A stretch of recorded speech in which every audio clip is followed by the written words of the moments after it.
any meeting I've ever had, no one can truly explain to me, give me an exact definition of an assault weapon. No, they're willing to make laws about it, though. Which is scary because Right. it's like you want to make a weapon about a law about something you're not 100% versed in. This is gonna hurt. It's time for the Suffering Podcast. You came into the job one way, and then you left another way. Did your view on guns change over that time? You get jaded by a lot of different things. You know, I mean, like I said, I was never a gun owner growing up. I was never anti-gun. You know, first gun I ever got was when I first got my job. It's pretty much the first time I held a gun. So I really had no, like, preconceived notions on it or anything like that. Then you realize the damage a gun could do, you know, and especially if it gets in the wrong hands. Yep. You know, like you said, the ones with the shaved serial numbers and all that. And, you know, and I mean, it's... You guys would laugh at the way I got my gun. So I was in the police academy during 9/11. Yep. And our department recalled us. We go back to the department. The lieutenant pulls me in the armory, says, we hadn't qualified yet. Yeah. Says, here's your gun. Don't shoot anybody. It's exactly what he said to me. And I went out and stood post. Did he give you bullets? Yeah, I had bullets in it, everything. It was a real gun. It wasn't one of the red ones. But yeah, it's insane. But that was 9/11. We thought we were at war. Yeah. So it was a little bit different atmosphere. Absolutely. But God forbid you did shoot someone. back then. Holy cow. But there's so many different types of guns out there. There is. All right, the guns that the police carry, you know, it's usually, now actually they're going down to 9mm. Where when I left, we were at 45s. Yeah. It was always going up. Yep. Started at, you know, it was a revolver, 9mm, 40 caliber, 45. Now it seems to be going down. What's, I don't know. I don't understand the reasoning behind that. Yep. I mean, from one of the combat courses that I took, a lot of it emphasized on asking the why. Why are you learning to train the way you are? Why do you shoot the amount of rounds that you shoot? And a lot of times it seems to be, one, cost effectiveness. What's a box of 9mm versus a box of 45? Okay. Well, I know ammo's pretty short Yeah. right now. And manageability. You're getting some people that are coming out of the academy that might be thinner or, you know, can't handle a 45. And so what do? We go to a 9mm because it's more manageable. And females in law enforcement. Yeah. I mean, I don't want to, you know, pick on them, but obviously they're not as, some women aren't as strong as guys, and they can't really handle it. I mean, I've seen girls who couldn't handle a shotgun. But I've also seen some females that I'd take to watch my back Well, any day of the week. I've seen over guys some who can't people. handle a shotgun Yep. also, so I'm 'Cause not I've just, worked I'm with not some just picking on females. I'm women. like, listen, she can watch my back any day. Well, I always say that one of the best police officers I ever worked with was a female. It's I think fantastic. because they're more focused and attentive to detail. His name Mike Failace. Oh, shit. But I do know recently in the town that I work in, somebody was in the police academy. This is probably 2 years ago. Couldn't pull the trigger. Yep. You know, if you can't pull the trigger, That's that's a concerning. problem. Yeah. That's a problem. You know, if you got to squeeze so hard, maybe you should have trained a little bit. Why don't you go get a gripper? Yep. And I put that onus on them. Well, yeah, again, that comes down to grip strength, and that comes down to being able to qualify, because you're squeezing that gun and you're punching it now because you're squeezing the hell out of it, and the gun's shaking, and you're punching down, and you know. Yeah, but you train. Shame on them for not training. You know, you train to run when you go through the academy. You train your body Yep. to get through the rigors of the physical training. That should be something that you train as well. And as cliche as it is, I always tell people, I train like I fight like I train. Right, practice. If Yeah. I'm training in jiu-jitsu, I want to wear as much of my gear as I can. When I was training with a guy in Krav Maga, we were doing simulated street fights, resisting arrest. How about capoeira? That's Mike's. 'Cause Not too much. He likes Brazilian dance fighting.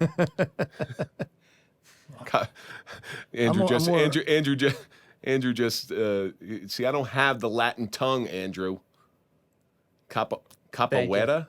Capoeira. I'm going to say capoeira. Capoeira. I'm going to just do it to piss him off. That's all. You got to roll the R. He's like, Capoeira. Capoeira. That's why we need more Latin police officers to do capoeira. They do the merengue and all that. But there's all different types of guns. there is. You know, you got your handguns, and the buzz term now is assault weapon. Ugh. Assault weapon. Anything that's long and looks funky. Like I've seen shotguns that look like quote unquote assault weapons. Yeah. All you got to do is put some fancy dresses on them, and they can dress them up. So what are the different types of guns that people need to deal with? I mean, the term assault weapon to me just makes my skin crawl every time I hear it, because nobody's going to walk into a gun store and say, "Hey, can I buy an assault weapon?" They're going to look at you like you got three heads. There's no such thing. It's we know that it's that made up media term of assault weapons. Because it's catchy. Correct. It's catchy to the people who are anti-Second Amendment. Yep. And they hear assault and they think automatically, "Oh, the bad black gun. Oh, the black rifle." No. But yet, a semi-automatic handgun can do just as much damage as an AR-15, an M4. I think I could do. Shotgun. I think I could do more damage with a handgun than most people can do, because you've shot automatic weapons, which I think people would be safer to say an automatic weapon rather than an assault weapon, because that's pretty much what they're talking. Multiple fires, multiple bullets, by just pulling the trigger once. If you've ever shot one, those bullets will just keep going up and up and up and up and that's why you look at any range, any indoor range, just look up in the ceiling right above the line. You can see it. You'll see people. You'll see lines up there. You got to get that rib roll forward and Bring your body into the gun. And So if you watch any military, like Navy SEAL movie, you'll see them do it's like a hunch almost. You got to get that rifle in your shoulder pocket right there. You know what's really funny though, when people shoot a shotgun and they don't have it tight to their shoulder. Oh man, that hurts. That is fun. Yeah, you can see them pop backwards. You're like, yeah, that hurts. just look at the videos on the internet. Yeah. People shooting a No, shotgun flies up. The 50 cal gun, like a 50 cal Desert Eagle, which has got a huge bullet and it's got I've shot Huge them. kick. It shoots it kicks like a mule, and people hold it here in the tripod stance. Yep. And then pop, Right hit in them the right in the face. head, which I always find is pretty funny. But now that's someone who should own a gun. Correct. Or at least Correct. learn. At least before learn, they yeah. own it. Yeah, like get some training. You're not going to buy a brand new Ferrari without knowing at least how to drive the car. Now, do you think, and I'm sure we'll get into this, you should be qualified and adept at that with that gun before you buy it? My personal opinion is if you're going to buy a gun, the onus is on you to understand that weapon, to get the training on that weapon. Too many times you see people, I got a gun. I think you need to, if you're going to get that gun, you need to get some training on it. You need to understand how it operates. And not even that, it's the safety as well of, if you don't know how your gun works, what are you going to do if there's a problem with it? You're going to shoot yourself. You're going to hurt yourself, yeah. somebody else. Those people that say, "Oh, I got a gun. I got a gun." I don't think I'd be as afraid of them as most people, because it's the dog who barks the loudest that rarely bites. Those are the people that I'll show them I can do way more damage to you with a baseball bat than you're going to do with your gun. Now they may get off some shots, and that's where the danger comes in. Yeah. But a true educated gun owner, a legal gun owner, a safety conscious gun owner, is never going to tell you they got a gun. No. They're just going to pull it out and it's going to go bang. Yep. Without a doubt. Yeah. It's the guy that announces it that you don't. It's the quiet guy that'll just walk away and come back. That's the guy you got to be afraid of. So what is a true assault weapon as it's defined? So there are so many different interpretations of it. You hear assault weapon. Is it because it shoots more than one round when you depress the trigger? Is it because it's painted black? We joke around a lot of times in law enforcement. You could take a pen and paint it black, and now it's a tactical pen. What makes something an assault weapon? People just like the idea of an M4, an AR-15, AK-47. That to them is an assault weapon, and never even thinking about a shotgun that's semi-automatic and is also black. It's that round. It's that idea of it's an assault rifle. So don't you think that might be the first thing that we got to change, is we got to change people's vocabulary? And I absolutely think that, the last meeting I had with a senator was that we need to change the idea of what I don't want to blame. Any gun's an assault weapon. And it can be. Anything in and of itself. You could get a potato gun, paint it black, and if it can shoot multiple potatoes, what do we have now? A semi-automatic assault potato gun? Well, but can a car be an assault weapon? Correct. That's my point. And that's the other thing. So if I have an illegal gun and I have it for nefarious purposes, and I shoot it at somebody, isn't that an assault? And it's an assault with a weapon, hence it's an assault weapon. And so that in and of itself is where you have to say, all right, we know where the term assault rifle, assault weapon, where it came from. why was it originated? Well, we know why it was originated, but no one, any meeting I've ever had, no one can truly explain to me, give me an exact definition of an assault weapon, No, they're willing to make laws about it, though. which is scary because Right. it's like you want to make a weapon about a law about something you're not 100% versed in. Like I said, you drive a car into a crowd. Is that an assault vehicle? But you're driving into a crowd to hit people and hurt people, injure people, kill people. Now, to They your, don't consider an assault car. and to your point, if that happens, who do they blame? Do they blame the car or the driver? Yeah, they blame the driver. But yet, if somebody gets a shotgun and does the same thing in a crowd, who do we blame? They blame the shotgun or the assault weapon. And that's where I'm like, I don't understand this whole, okay, well, we'll blame the car. All right, now blame the gun. Well, it's as I see it, because when I was a kid, I'm 48 years old, and the school shootings weren't out there. I'm sure they were, but we never heard about them. Well, the first real one we heard about was what, Columbine? Columbine, yeah. That was the one that really opened everybody's eyes to everything. Those kids were out to cause mayhem, whether it would be with a pipe bomb, a homemade pipe bomb, or a car into the school. That was just their path of least resistance to get in there. But I think it also has a lot to do with with conflict resolution. I see this with my kids. Yeah. I teach my kids conflict resolution. They get into a fight with somebody, I sit them both down, and now you got to go talk it out. Yeah. The schools don't want that. The schools actually frown upon that. And my son got into a fight, and they tried to make him sign this contract to say you guys are going to stay away from each other. I swear to God, it's a contract. And I shoved it back in the vice principal's face, and I said, "I'm not signing that. You can shove that up your ass." Yeah. I may have said that. I'm sorry. I think I said that. I apologize now. Yeah, I apologize now. But, I told the vice principal, I said, I did your job. I sat these guys down. I taught them how to work out their differences. Yeah. What you're doing is anesthetizing the situation. You're making them cave up and not deal with it until it builds up into something bigger, and then they just let it out. They just let it out. Absolutely. So that lays And now they're in violation of the contract that they just signed. Yep. correct. Yeah, and plus their life is over. So I think it has less to do with, my personal opinion is, it has less to do with guns and more to do with how we teach the next generation coming up. Yep. Would you say that's a fair assessment? Again, it's not a gun problem. It's a people problem. And, Well, let's go through the definitions. So obviously, pro Second Amendment, they want the gun laws as loose as possible so they can, because some people just like guns. And why do you shoot guns? Because shooting guns is fun.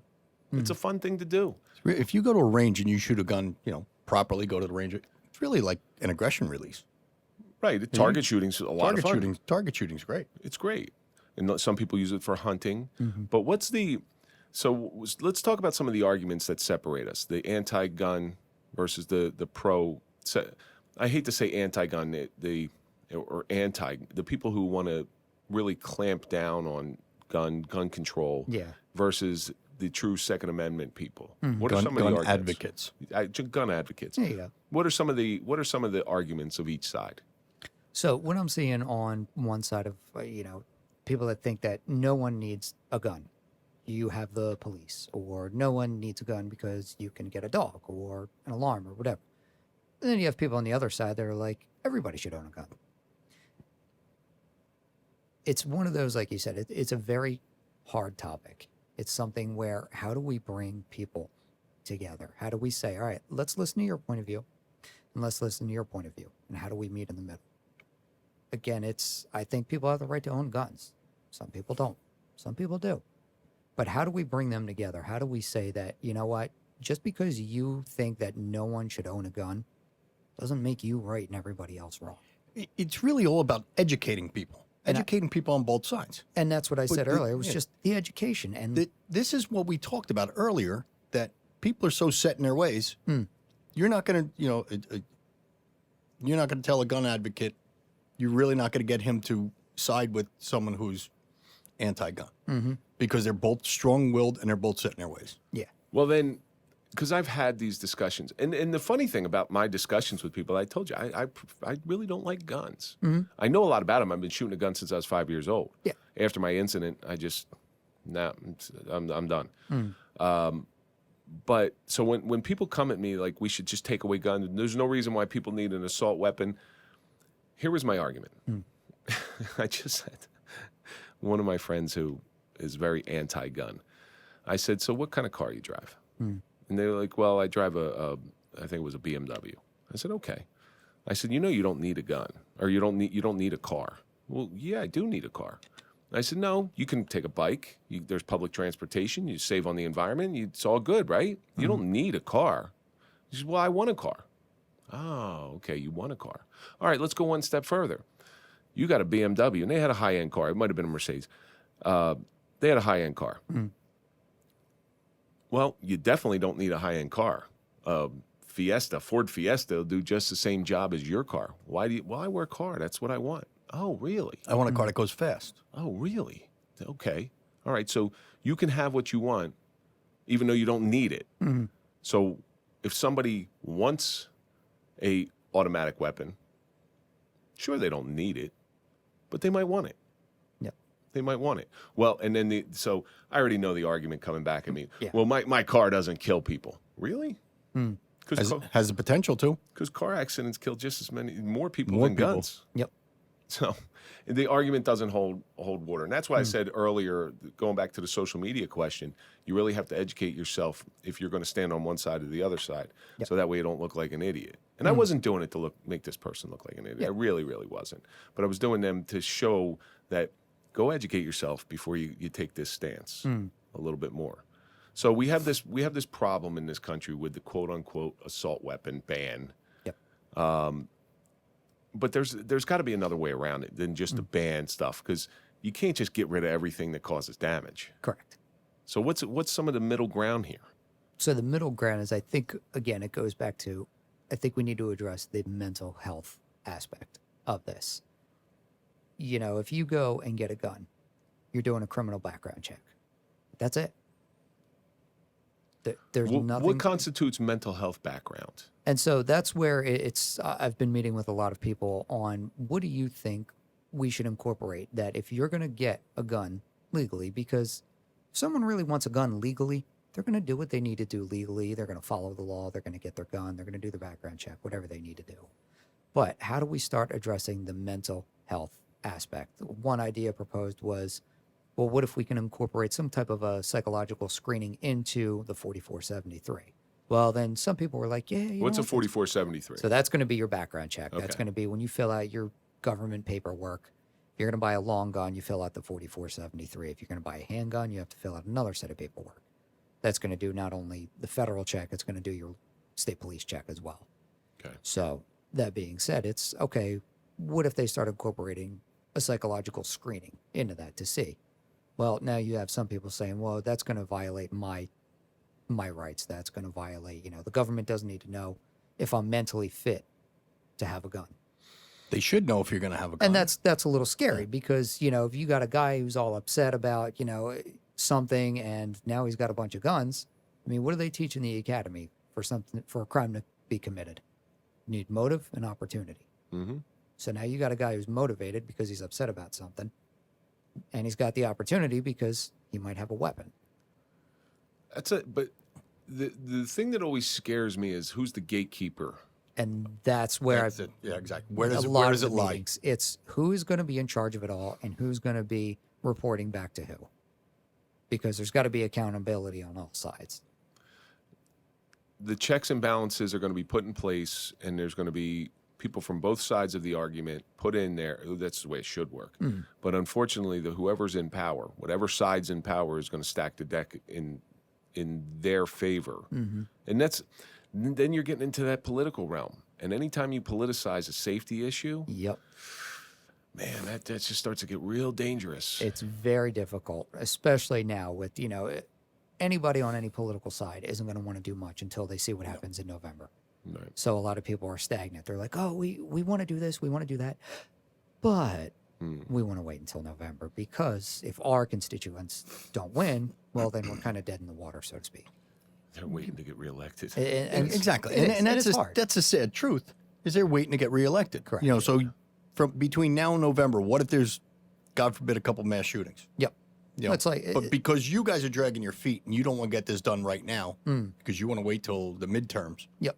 So they're pretty much letting this thing run out of control. And I say it's like trying to put a house fire out with a spray bottle.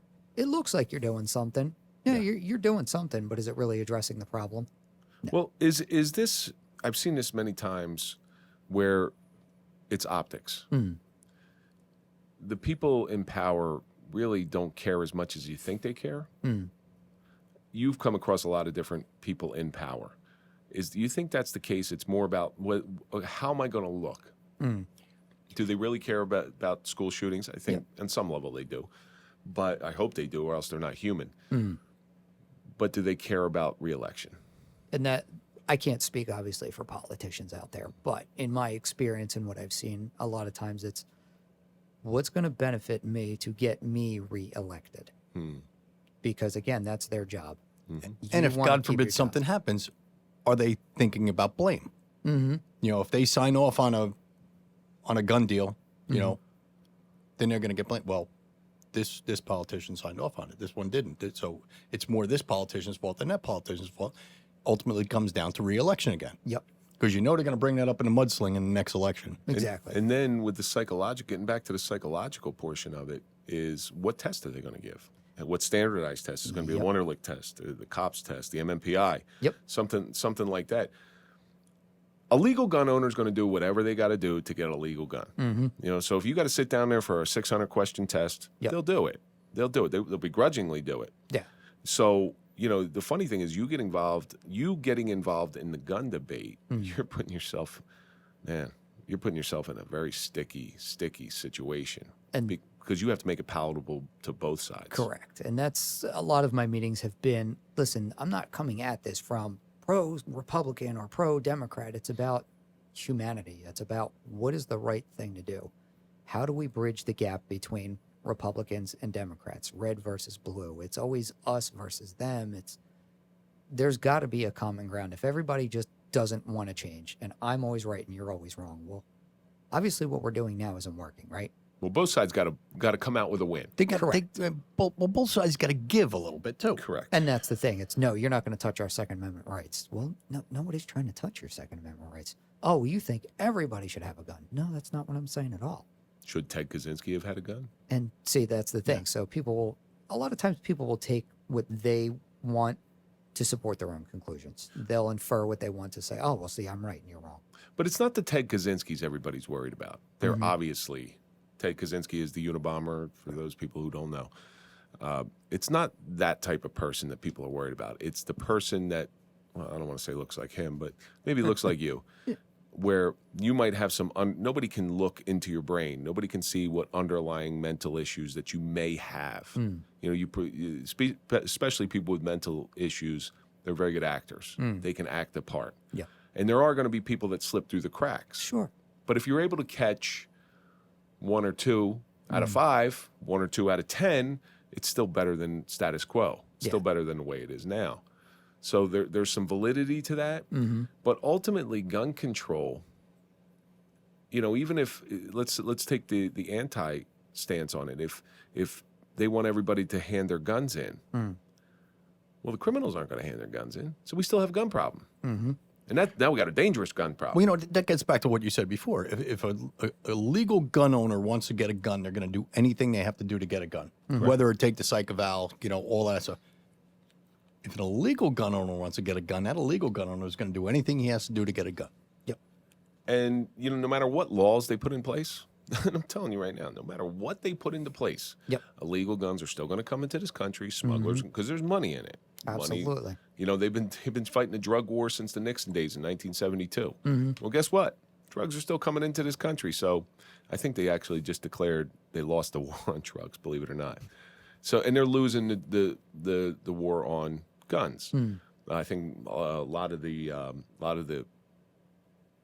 automatic weapons are coming from the Philippines now. So there's that problem out there, and whatever they put into play is not going to solve illegal gun flows and illegal gun influx into this country. So what you're trying to do is you're clamping down on legal gun owners, which I don't necessarily agree with. Yep. So whatever you do, whatever progress you make, the dance you're going to have to do is to make it palatable to the anti and the pro. Yep. How does that happen? Like, what does that look like? And it's very funny because I love talking to people that don't agree with my opinion, because if you're constantly with people that agree with you, you think you're always right and there's no problem. That's why I like talking to Mike. and We you don't rarely agree on anything. and you don't learn. You don't learn anything. You don't learn how to intelligently debate. You don't learn how to have a conversation because everybody you're with thinks you're right and you think they're right. So, hey, we're always right. It perpetuates your own mindset. Yes. And so it's, Republicans running with Republicans and Democrats running with Democrats, and we're always right. No, we're always right. It's okay. Let me explain to me your point of view. Why do you